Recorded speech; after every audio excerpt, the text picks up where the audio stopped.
आप में से लगभग सबने आदि पुरुष मूवी को देख भी लिया होगा और उसमें यूज हुई फर्जी वीएफएक्स और डायलॉग को भी जरूर देखा और सुना होगा, जिसमें लगभग 600 करोड़ रुपए की लागत लगी थी। पर क्या आप जानते हैं कि रामायण सीरियल को बनाने में सिर्फ 9 लाख की लागत आई थी और वीएफएक्स का खर्चा ना हो इस वजह से काका बुनसुंडी के सीन के लिए एक रियल कौए को लाया गया। और जब रामानंद सागर जी ने हाथ जोड़कर जब कौए से कहा तो कौआ उनकी हर बात मानने लगा था। और क्या आप जानते हैं कि इस रामायण में दिखाई गई 4000 फीट की लंका असल में सिर्फ 4 फीट की थी। लेकिन ये बस कैमरा ट्रिक ही नहीं बल्कि इस सीरियल के एक्टर्स ने भी खूब डेडिकेशन दिखाई है। जैसे सीता जी का किरदार निभाने वाली दीपिका जी ने रोल मिलते ही छोटे कपड़े पहनना बंद कर दिया और राम जी का किरदार निभाने वाले अरुण जी ने तो सिगरेट तक छोड़ दी। और आजकल की फिल्मों में जो बहुत कम देखने को मिलता है। तो आइए जानते हैं रामानंद जी कैसे 9 लाख की बजट में रामायण उन्होंने बनाकर खत्म करी। नंबर 1, रामानंद सागर की कहानी। टीबी की बीमारी, आंखों के आगे मृत्युशैया और मौत को धोखा देकर लौट आए थे रामानंद सागर, शायद इसलिए क्योंकि उन्हें रामायण बनानी थी। रामानंद सागर की माने तो ये भविष्यवाणी एक ज्योतिषी ने की थी और शायद वो ज्योतिषी कोई और नहीं बल्कि रामायण के जामवंत थे, वही जिन्होंने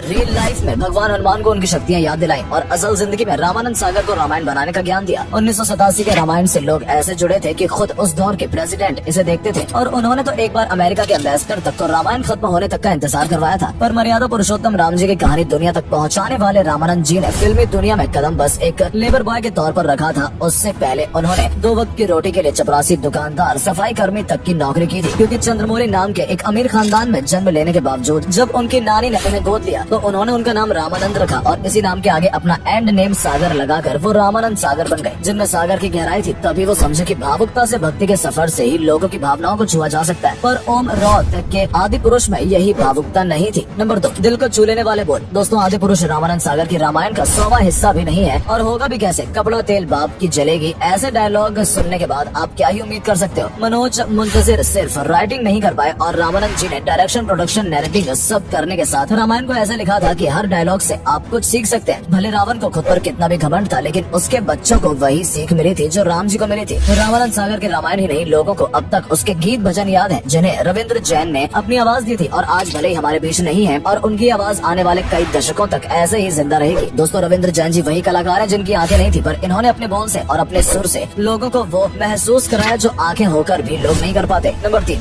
जुगाड़ू वीएफएक्स। आपने रामायण का एक सीन तो जरूर देखा होगा जिसमें भगवान हनुमान, लक्ष्मण जी और राम जी को अपने कंधे पर ले जाते हैं और वो सीन आज भी रियल लगता है, जहां आदि पुरुष के 500 करोड़ में ऐसे एनिमेशन दिखाई दिए हैं जिनका असल रामायण से कभी कोई वास्ता नहीं हो सकता। पहलवान दारा सिंह ने तो हनुमान जी का किरदार निभाने के लिए नॉनवेज सबको त्याग दिया। दोस्तों, आपको हमारी वीडियो कैसी लगी हमें कमेंट्स में जरूर बताएं और वीडियो को लाइक करना बिल्कुल न भूलें। धन्यवाद।